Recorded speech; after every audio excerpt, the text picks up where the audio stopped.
Bulletin की शुरुआत करेंगे सबसे महत्वपूर्ण खबर के साथ। बांकीपुर के चुनावी जंग में अब आरोपों पर सियासत हाई हो चुकी है। बीजेपी ने आज प्रेस कॉन्फ्रेंस कर प्रशांत किशोर पर सनसनीखेज आरोप लगाए हैं। तो बीजेपी प्रत्याशी नीरज कुमार सिन्हा ने जनता से जीत का आशीर्वाद मांगा और दावा किया कि बीजेपी की प्रचंड जीत होगी।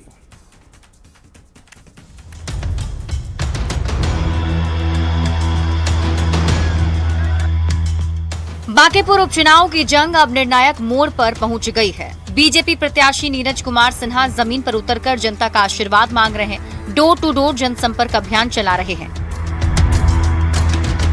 बीजेपी ने बांकीपुर की जंग जीतने के लिए पूरी ताकत झोंक दी है। नीरज सिन्हा ने दावा किया है कि नितिन नवीन ने बांकीपुर में जो काम किया है वो अभूतपूर्व है।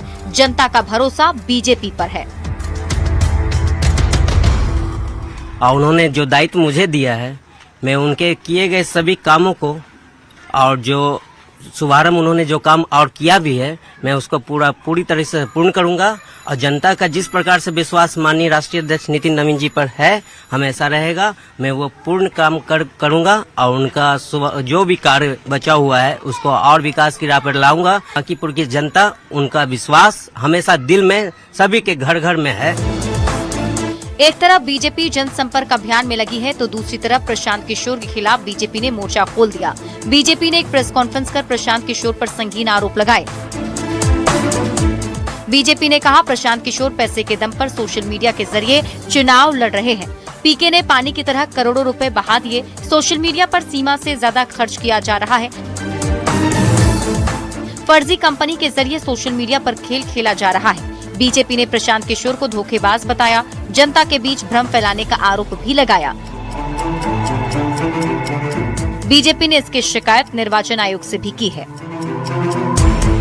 ये पूरा चुनाव उनका फर्जी अकाउंट और फर्जी बॉट अकाउंट खरीद कर ही हो रहा है। इसमें यह भी ध्यान देने की बात है कि कई अकाउंट तो देश के बाहर हैं। जैसे मैथ्यू हजर्ड की जो लोकेशन है उनके अकाउंट की सीधे लंदन में दर्ज है। इन अकाउंट के जरिए जनता को केवल अभद्र भाषा और गालियां फैलाई जा रही, जो शेल और प्रॉक्सी कंपनी तथा इन्फ्लुएंसर के माध्यम से करोड़ों रुपए बहाए जा रहे हैं। उसका दिशा निर्देश को नहीं मान रहे हैं, उसको तोड़ रहे हैं। कैसे हम लोग कह रहे हैं, कैसे विदेशी अकाउंट के माध्यम से जनता को झूठ और भ्रम फैलाया जा रहा है। वहीं बीजेपी के आरोपों पर प्रशांत किशोर की पार्टी जनसुराज ने पलटवार किया है। जनसुराज ने सारे आरोपों को बेबुनियाद बताते हुए उसे एक सिरे से खारिज कर दिया। इस प्रकार के मनगढ़ंत आरोप कि जनसुराज जो है वो सोशल मीडिया इन्फ्लुएंसरों को और बाकी लोगों को और कहां उनका कौन सा वेंचर है, उसका क्या कनेक्शन है।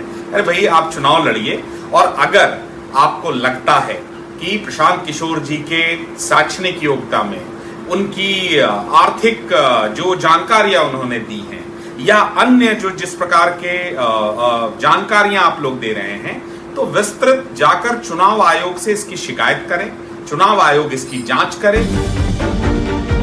बांकीपुर का रण बीजेपी के लिए प्रतिष्ठा की लड़ाई है। बीजेपी चुनाव प्रचार के जंग में कूद चुकी है तो दूसरी तरफ प्रशांत किशोर पर सनसनीखेज आरोप लगाकर सियासत को सुलगा दिया है।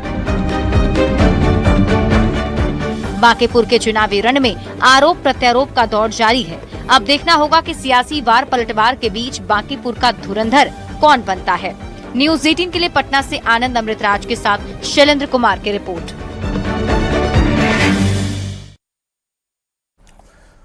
ज्ञान बांटने का दावा करने वाले, अपने बयानों से सनसनी फैलाने वाले फैजल खान उर्फ खान सर क्या विवादों की नई पिच पर खेल रहे हैं।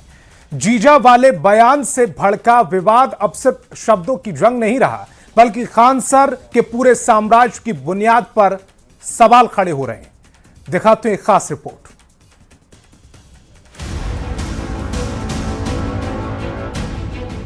कोई टीचर इस तरह का बयान नहीं दे सकता है। अपने नाम से क्यों नफरत? लाखों छात्रों के खान सर, सोशल मीडिया के स्टार शिक्षक, लेकिन इस बार उन्हीं की जुबान ने उन्हें विवादों के घेरे में लाकर खड़ा कर दिया। ऐसे शब्द जो मर्यादा की सारी सीमाएं लांघ दें, तोड़ दें, दरअसल एक पॉडकास्ट में खान सर ने खुद को फैजल खान बुलाए जाने पर एक तीखा तंज कसा। पॉडकास्टर, क्या बुलाऊं मैं आपको, खान सर या फैजल खान? फैजल खान, बच्चों के लिए हम हमेशा खान सर रहेंगे। हमारे ससुराल वाले हमें फैजल खान कहते हैं। जो हमें ससुराल पक्ष का समझता है, जो जीजा मानता है, वो फैजल खान कहते हैं। इस एक शब्द ने बिहार की राजनीति में ऐसा भूचाल ला दिया कि अब खान सर के असली नाम से लेकर उनकी संपत्ति तक सब कुछ निशाने पर है। देखिए, इस तरह का जो बयान दे रहे हैं, मुझे लगता है कोई टीचर इस तरह का बयान नहीं दे सकता है। आप भी नाम ले रहे हैं और कोई भी संभ्रांत व्यक्ति किसी का नाम लेके बात करेगा, जो लोग उसको नाम लेके बात करेगा, उसको बोल दिया कि हमारा साला है, तो सबसे पहले तो बचपन में उसका बाप नाम लेता होगा, तो बाप भी उसका साला हो गया, भाई भी उसका साला हो गया, उसके परिवार के लोग भी उसका साला हो गया, और जितने स्कूल में पढ़े होंगे वो सारा स्कूल का टीचर साला हो गया, जितने पदाधिकारी उसको नाम ले रहे हैं सब उसका साला हो गया। और सबसे बड़ी बात, सरकार में कुछ लोग अगर उसको बचा रहे हैं तो वो भी उसका साला हो गया। ये तो हम समझते हैं कि एक बहुत बड़ा धब्बा है हम लोगों के लिए कि इस तरह का आदमी यहाँ बच रहा है और अनाप शनाप बयान दे रहा है और लोगों को परेशान कर रहा है, गलत तरीके से उगाही कर रहा है, बिहार के छात्रों को बरगला रहा है। हम समझते हैं इसकी संपत्ति का जांच होना चाहिए। नीरज बबलू के इस तीखे प्रहार के बाद हमले और तेज हो गए जब न्यूज 18 से खास बातचीत में रोशन आनंद ने खान सर के पूरे मॉडल को बेनकाब करते हुए सीधा हमला बोला। उन्होंने झूठ और नफरत के बुनियाद पर ही अपने साम्राज्य को खड़ा किया है, हिंदू सेंटिमेंट के साथ जो है खेला है।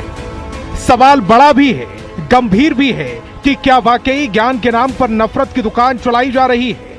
क्या खान सर का नकाब अब उतर चुका है? अब मांग सिर्फ माफी की नहीं, बल्कि उस संपत्ति की जांच की है जो इस साम्राज्य की आड़ में खड़ी की गई है। न्यूज 18 के लिए पटना से रजनीश कुमार के साथ ब्यूरो रिपोर्ट। और सम्राट सरकार ने सोशल मीडिया पर अभद्र भाषा और गाली गलौज करने वालों के खिलाफ बड़ा फैसला लिया है। कैबिनेट ने बिहार अपराध नियंत्रण अधिनियम यानी सीसीए में संशोधन को मंजूरी दी। सरकार का कहना है कि इससे साइबर और डिजिटल अपराधों पर लगाम लगेगी। वहीं विपक्ष के कई नेताओं ने इस कदम का स्वागत किया, लेकिन साथ ही यह भी कहा कि कानून का इस्तेमाल किसी की वैध अभिव्यक्ति और लोकतांत्रिक आवाज को दबाने के लिए नहीं होना चाहिए।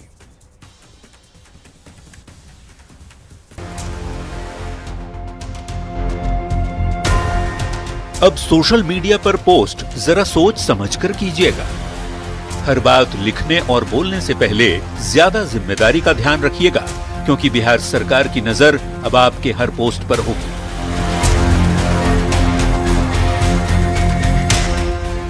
सम्राट सरकार ने फैसला लिया है कि यदि कोई व्यक्ति सोशल मीडिया पर गाली गलौज, अभद्र भाषा और किसी के खिलाफ आपत्तिजनक टिप्पणी करता है तो उसके खिलाफ बिहार अपराध नियंत्रण अधिनियम यानी सीसीए के तहत कार्रवाई की जा सकेगी। सरकार ने इसे लेकर क्या फैसला लिया वो भी जान लीजिए। किसी तरह की गाली गलौज पर अब एक्शन होना तय है। अभद्र भाषा, गाली गलौज पर कार्रवाई की जाएगी। आपत्तिजनक पोस्ट पर भी होगा एक्शन।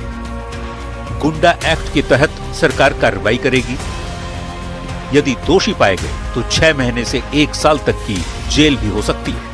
कैबिनेट ने सिर्फ सोशल मीडिया ही नहीं, बल्कि प्रतियोगी परीक्षाओं के पेपर लीक जैसे संगठित अपराध को भी सीसीए के दायरे में लाने का फैसला किया है।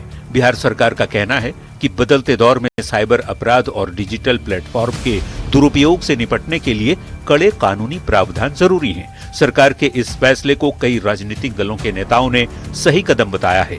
विपक्ष के कुछ नेताओं ने भी माना कि सोशल मीडिया पर गाली गलौज और अभद्र भाषा पर रोक लगनी चाहिए। सोशल मीडिया में उसकी अपनी आजादी है, उसकी अपनी जो है स्वायत्ता है, लेकिन सोशल मीडिया का ये मतलब मैं भी कहूंगा कि आप डिमांड कर सकते हैं।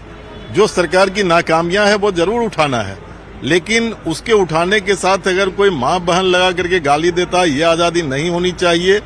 ये बहुत ही आवश्यक था। जिस तरह के सोशल मीडिया का दुरुपयोग हो रहा था, दूसरे के राजनीतिक जीवन, किसी के चारित्रिक जीवन, किसी के व्यक्तिगत जीवन का हनन सोशल मीडिया पर हो रहा था, ये फैसला स्वागत योग्य है। हालांकि समर्थन के साथ एक अहम सवाल भी उठाया गया। विपक्ष का कहना है कि कानून का इस्तेमाल केवल लॉ एंड ऑर्डर बनाए रखने के लिए होना चाहिए, न कि किसी की वैध आलोचना, लोकतांत्रिक असहमति और अभिव्यक्ति की स्वतंत्रता को दबाने के लिए। देखिए, ये पूरी तरह बर्बर और संवेदनहीन सरकार है। आप कैसे तय करेंगे किसने किसको गाली दी? सोशल मीडिया पे जो भी चीजें वो वर्चुअल हैं, रियल तो है नहीं, तो उसमें चिन्हित करना लोगों को बहुत मुश्किल हो जाएगा किसने किसको गाली दी, कहां से गाली दी। कई लोग वीपीएन यूज करके विदेश से भी काम करते हैं। सरकार का उद्देश्य डिजिटल प्लेटफॉर्म पर बढ़ते अपराधों के साथ अमर्यादित और अभद्र पोस्ट पर लगाम कसना है। विपक्ष चाहता है कि कानून का इस्तेमाल निष्पक्ष और पारदर्शी तरीके से हो। अब सबकी नजर इस बात पर होगी कि नए प्रावधान लागू होने के बाद कार्रवाई कैसे होती है और क्या यह कानून अपराध रोकने के साथ साथ लोकतांत्रिक अधिकारों का संतुलन भी बनाए रख पाता है। न्यूज 18 के लिए पटना से शैलेंद्र कुमार के साथ ब्यूरो रिपोर्ट।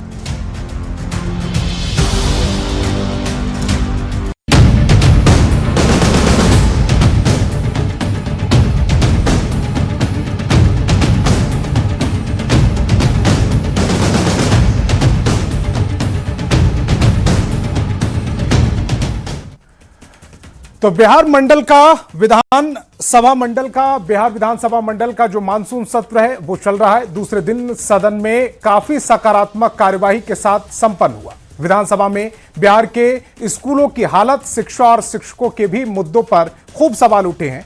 सदन में आज क्या क्या मुद्दे उठे, उसी पर दिखाते हैं खास रिपोर्ट।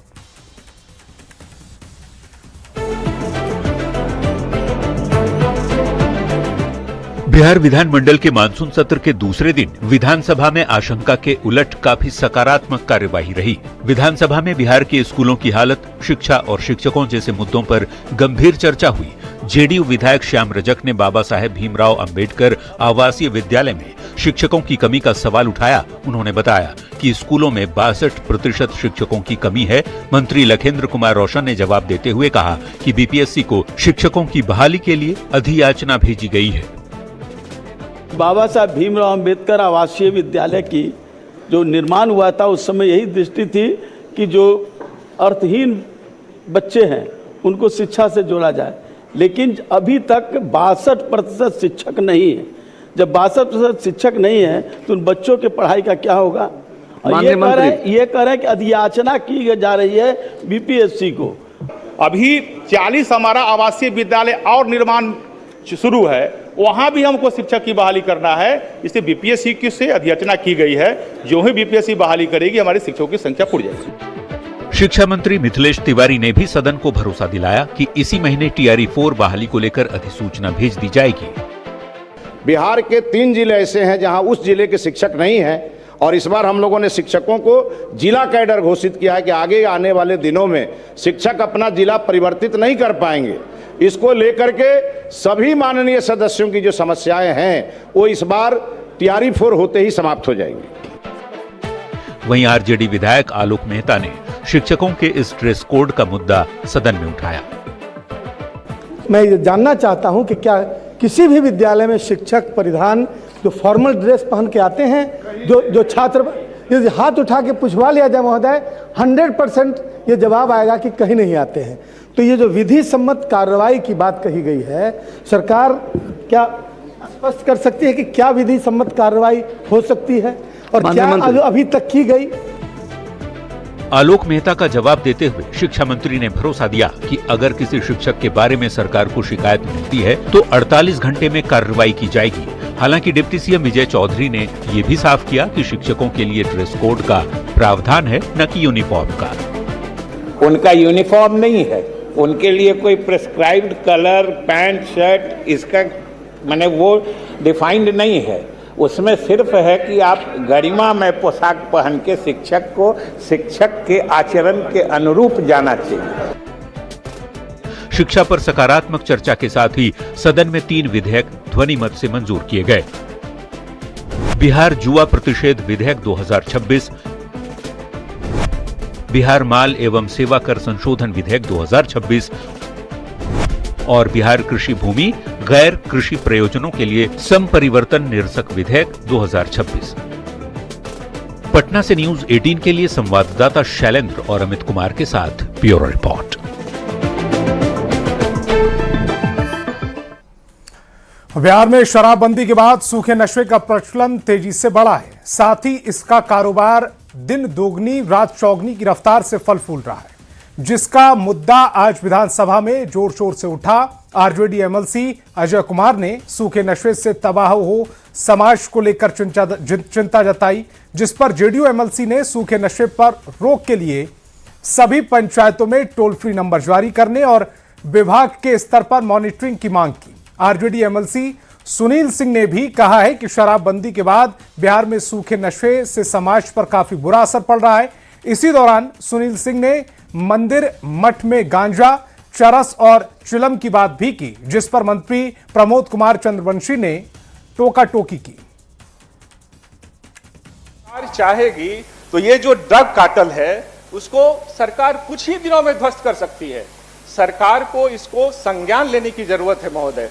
और महोदय, जब अखबार में खबरें आती हैं कि नशेड़ी बेटे ने माँ बाप को बेइज्जत किया, मारपीट की, उसकी हत्या कर दी, तो बड़ी पीड़ा होती है, बहुत चिंता होती है कि हम लोग इस राज्य को कहां ले जाना चाह रहे हैं महोदय। माननीय सदस्य ने जो चिंता व्यक्त किया वो बिल्कुल सही है।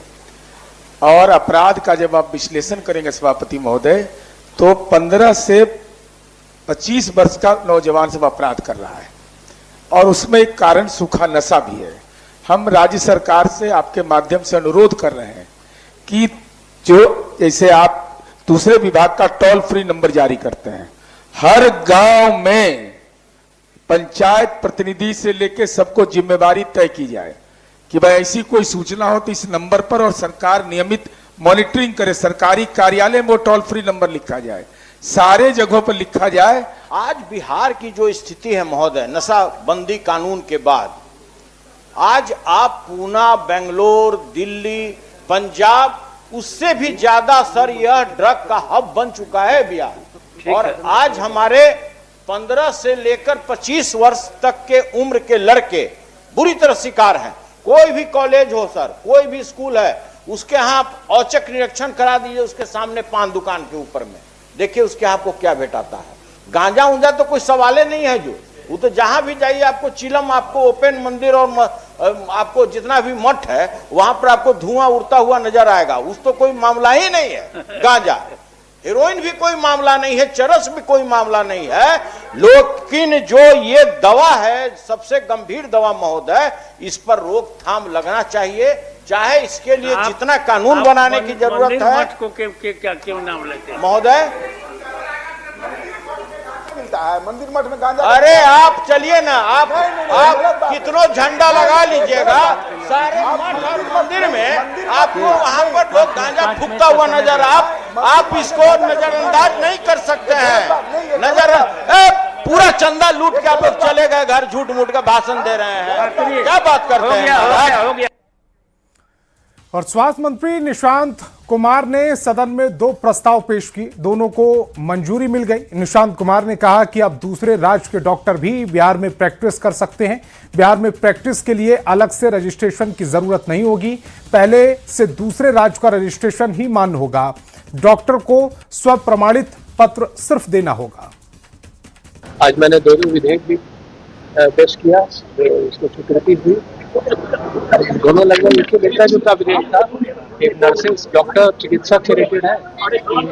कोई भी चिकित्सक जिसका रजिस्ट्रेशन पहले किसी और राज्य में था, किसी राज्य के स्तर से या फिर केंद्र में है, तो वो आकर बिहार में अपना प्रैक्टिस कर सकते हैं। उनके लिए फिर से रजिस्ट्रेशन करने की जरूरत नहीं पड़ेगी, जो पहले करनी पड़ती थी। अब से वो स्व प्रमाणन पत्र देंगे तो उनका यहाँ पे रजिस्ट्रेशन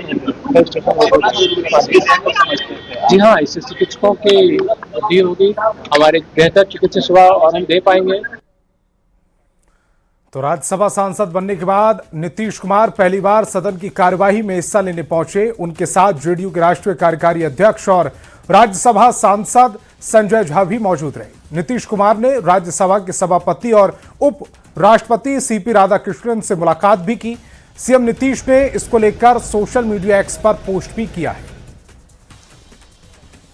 तो तस्वीर आपकी टेलीविजन स्क्रीन पर है। ये राज्यसभा में आज हिस्सा लेने जब पहुंचे पूर्व मुख्यमंत्री नीतीश कुमार और फिर उन्होंने उपराष्ट्रपति से जो मुलाकात की, उस दौरान की ये तस्वीर इस समय आपकी टेलीविजन स्क्रीन पर है। तो नीतीश कुमार पहली बार राज्यसभा में सदन की कार्यवाही में हिस्सा लेने के लिए पहुंचे। जेडीयू सांसद रामप्रीत मंडल ने कहा कि नीतीश का मार्गदर्शन सदन के भीतर भी मिलता रहेगा। जेडीयू सांसदों ने उनका अभिनंदन किया। नीतीश कुमार ने कहा कि आप लोग अच्छे से काम कीजिए। आज आपकी पार्टी के राष्ट्रीय अध्यक्ष नीतीश कुमार बतौर राज्यसभा सांसद सदन की कार्यवाही में शामिल हुए, आपसे भी मुलाकात हुई, क्या बातचीत हुई? नहीं, हम लोग को मुलाकात हुई, अब कम समय था उनको, हम लोगों को सबों को आशीर्वाद दिए और हम लोगों को उनके जो आशीर्वाद से जो हम लोग यहाँ सांसद बने हैं, आशीर्वाद प्राप्त हुआ और ये बोले कि अच्छे से काम कीजिए। और हम लोगों ने उनसे आग्रह किया कि सर आप भी हम लोग को मार्गदर्शन करते रहिए आकर के, ताकि हमारे बिहार में अच्छा मैसेज आएगा और आपके पद चिन्हों पर हम लोग चलने की कोशिश करेंगे। तो बहुत खुश हुए, हंसते हुए सबों को अभिनंदन करके अभिवादन करके चले गए। बिहार में अपराध और अपराधियों के खिलाफ जीरो टॉलरेंस की नीति, पुलिस को फ्री हैंड और अपराधियों के हाफ एनकाउंटर की कार्रवाई, लेकिन इसके बावजूद अपराध की बड़ी वारदातें थमने का नाम नहीं ले रही। ताजा मामला मुजफ्फरपुर का है, जहां घर में घुसकर रिटायर्ड बैंक कर्मी और उनकी पत्नी की बेरहमी से हत्या कर दी गई। सवाल उठ रहा है कि जब सरकार लगातार सख्त कार्रवाई का दावा कर रही है, तब अपराधी इतने बेखौफ क्यों हैं?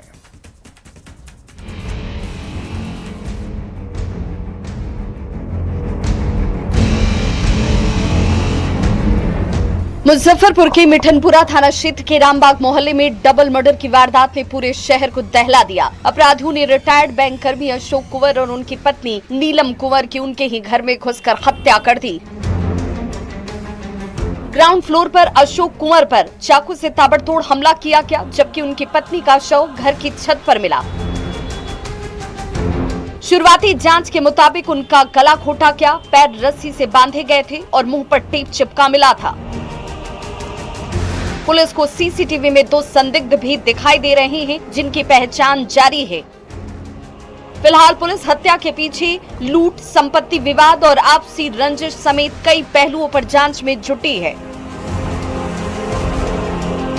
मोबाइल नहीं उठा रहे थे फोन पे, तो हम गए देखने, तो मरे पड़े थे, तो हम पुलिस को फोन करते हैं। अच्छा, क्या स्थिति था अंदर का? मरे पड़े हैं तो क्या स्थिति थी? अब हम नहीं देखे, डिबेट पर लेते हुए थे, हम नहीं देखे। पति पत्नी अलग थे या साथ? नहीं, वो ऊपर है, ये नीचे है। लेकिन सवाल सिर्फ मुजफ्फरपुर के इस डबल मर्डर का नहीं है। पिछले कई दिनों में बिहार के अलग अलग जिलों से घर में घुसकर हत्या, लूट, चोरी, फायरिंग और मारपीट की कई घटनाएं सामने आई हैं। दरभंगा में महिला को बेहोशी का इंजेक्शन देकर लूट की वारदात को अंजाम दिया गया, या फिर पटना, गया, आरा, जमुई, नालंदा, समस्तीपुर, मुंगेर, औरंगाबाद में घरों को निशाना बनाने की घटनाएं, अपराधियों का दुस्साहस लगातार सामने आ रहा है। अभी तक की जो प्रारंभिक जांच हुई है, एफएसएल द्वारा यहाँ पर विजिट किया गया है और जो फुटेज वगैरह मिला है उसमें 2 अभियुक्त दिख रहे हैं और प्रथम दृष्टया जो है चाकू मार के हत्या प्रतीत हो रही है, लेकिन विधिवत जो एफएसएल की जांच और फिर पोस्टमार्टम के बाद हम लोग उसकी पुष्टि कर पाएंगे। पुलिस का दावा है कि बिहार में अपराध और अपराधियों के खिलाफ जीरो टॉलरेंस के तहत काम किया जा रहा है। इसे लेकर पुलिस को फ्री हैंड भी दिए गए हैं। कई मामलों में अपराधियों के खिलाफ हाफ एनकाउंटर जैसी सख्त कार्रवाई भी देखने को मिली है। इसके बावजूद आखिर बड़ी आपराधिक घटनाएं कई सवालों को खड़े कर रही हैं। न्यूज़ 18 के लिए मुजफ्फरपुर से प्रियांक सौरभ की रिपोर्ट।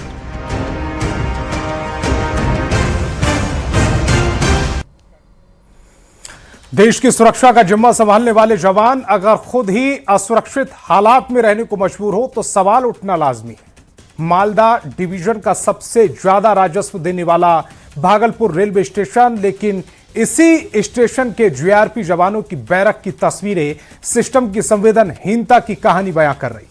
टूटती छत, टपकता पानी और हर पल हादसे का डर। नंबर 1 स्टेशन बैरक बदहाल। टूटती छत के नीचे ड्यूटी पर तैनात जवान। डर के साए में जी रहे जीआरपी के प्रहरी।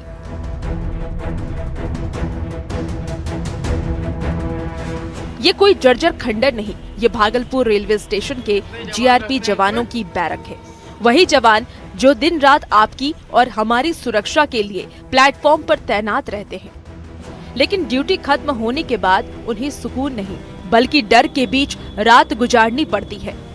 कैमरे में कैद ये तस्वीरें, टूटी हुई सीलिंग, झूलती छत और हर पल हादसे की आशंका बयां कर रही है कि हालात कितने भयावह हैं। गिर सकता है। हम लोग को जो बगल में रहते हैं वो 25 मई या 22 मई को रात में आंधी में पूरा उधिया के इसमें आ गया। हम लोग इसमें से जान बचा के इसमें किसी तरह भाग के आए बारिश में भी। शिकायत आप लोग नहीं करते? शिकायत तो रेलवे में किए थे, लेकिन वो लाकर फिर करकट लगा दिया, सही नहीं, सीलिंग विलिंग कुछ नहीं लगा उसी में। नया भवन भी बना है, उसमें क्या स्ट्रेंथ है? उसमें स्ट्रेंथ बहुत कम है, 40 आदमी का रहने का स्ट्रेंथ है। यहाँ 100 से 150 पदाधिकारी से लेकर जवान तक। बरसात आते ही छत से पानी टपकने लगता है। गर्मी में करकट की छत आग उगलती है और जवान उसी बैरक में रहने को मजबूर है। नई जीआरपी बिल्डिंग तो बन गई, लेकिन जवानों की संख्या के मुताबिक बैरक की व्यवस्था नहीं हो सकी। नतीजा, पुराने जर्जर बैरक आज भी जवानों का ठिकाना बने हुए हैं। जान बचाना मुश्किल हो जाता है, इसीलिए हम लोग भी बहुत यहाँ का रेलवे पदाधिकारी से कह चुके हैं कि श्रीमान इसके लिए कोई हम लोग को व्यवस्था अच्छा किया जाए, लेकिन सुन के लोग अंठाते हाँ ठीक है बनेगा, लेकिन उन लोग को कोई ध्यान नहीं दे रहा है। यात्रियों की सुरक्षा आप करते हैं, लेकिन आपकी सुरक्षा के लिए जी नहीं, कुछ नहीं। हम लोगों के यहाँ कोई सुरक्षा यहाँ नहीं। हम लोग जैसे तैसे कभी भी कोई हादसा हो सकता है, एकदम भी हो सकता है। जवानों का कहना है कि रेल प्रशासन से कई बार शिकायत की गई, लेकिन हर बार सिर्फ आश्वासन मिला, समाधान नहीं। यहाँ रहने वाला हर जवान ड्यूटी से ज्यादा छत गिरने की खतरे से परेशान है। ऐसे में सवाल ये है कि भागलपुर स्टेशन, जो मालदा डिवीजन में सबसे ज्यादा राजस्व देता है, वहीं उसके सुरक्षा कर्मियों की हालत इतनी बदहाल क्यों? क्या करोड़ों की कमाई करने वाला रेलवे अपने जवानों को सुरक्षित रहने लायक बैरक नहीं दे सकता? अगर किसी दिन ये जर्जर छत किसी जवान की जान ले ले, तो इसकी जिम्मेदारी कौन लेगा? ये सवाल सिर्फ रेलवे प्रशासन से नहीं, बल्कि उस पूरे सिस्टम से है जो सुरक्षा देने वालों की सुरक्षा ही भूल गया है। न्यूज़ 18 के लिए भागलपुर से आशीष रंजन के साथ ब्यूरो रिपोर्ट। और वैशाली से बड़ी खबर मिल रही है। नाबालिग लड़की से रेप की वारदात को अंजाम दिया गया। अपहरण कर दुष्कर्म की वारदात को अंजाम दिया गया है। पीड़िता को बेहोशी की हालत में छोड़कर फरार हुए। पीड़ित लड़की की शिकायत पर केस दर्ज हुआ। पॉक्सो एक्ट के तहत केस दर्ज कर लिया गया। आरोपियों की गिरफ्तारी के लिए छापेमारी फिलहाल की जा रही। वैशाली से खबर है, नाबालिग लड़की से रेप से जुड़ी ये बड़ी खबर। अपहरण कर दुष्कर्म की घटना को अंजाम दिया गया है।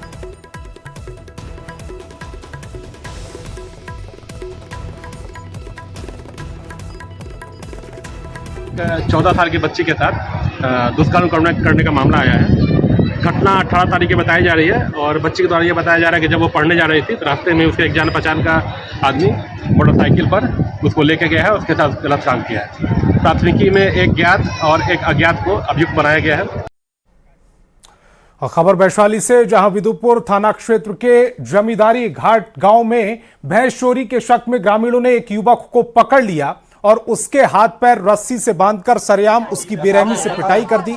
पिटाई का ये वीडियो सोशल मीडिया पर तेजी से वायरल हो रहा है, जिसमें साफ देखा जा सकता है कि युवक लाचार होकर बंधा पड़ा है और लोग उसे गालियां देते हुए पीट रहे हैं।